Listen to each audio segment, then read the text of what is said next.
Hi everyone, good morning. So today is my day 1 of suspension leave. Karon instead na moadto ko og SSS o bugado, so akong buhatan na lang sa para dili maputol-putol akong trabaho is manlimpyo lang ko padayon sa balay. So akong buhatan karon is manlimpyo ko sa taas sa amo ang bodega. So look guys, amo na akong target karon malimpyohan for the meantime para malimpyo siya. Day 2 na lang siguro kung mo tuog SSS o sa abogado. So, una na ko diri sa taas, no? So, akong buhaton para musod ang hayag while maglimpyo ko diri sa pikas kwarto. Mabilis ako sa bintana. Kailangan productive to today. Hindi na to sayangan ng atong 4-day suspension na wala tayong buhaton. Good vibes lang taan ng dapita. Bawal ang negative. Kay God is good. Diba? Overlooking kay guys. Okay, lisod na ang hayag. Okay. Proceed ta sa ikaduha nga kwarto kay katag kaayo. So, ari ko diri. Ako ipakita ninyo kung sa siya kakatag. Sumuha na siya akong limpyuhan. Kiting ulan na raba. Kanya, buslot raba niya mong atok diri.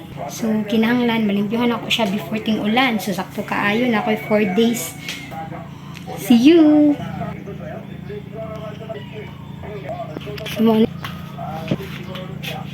So, karong adlaw. So, let's start!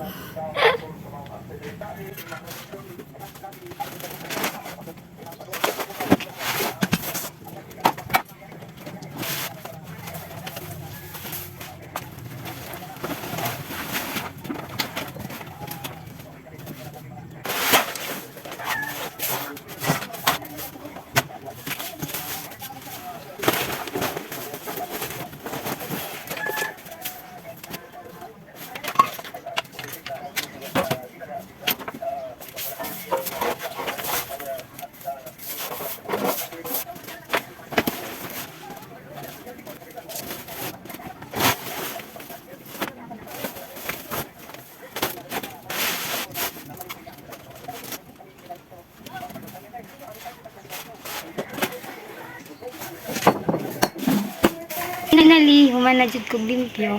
Kina-arrange na. So, manira na ko. Guys. Ayan ako.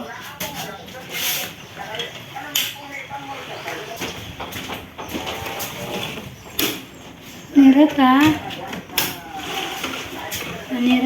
Kaya human na tag limpyo. So, see you in my next vlog.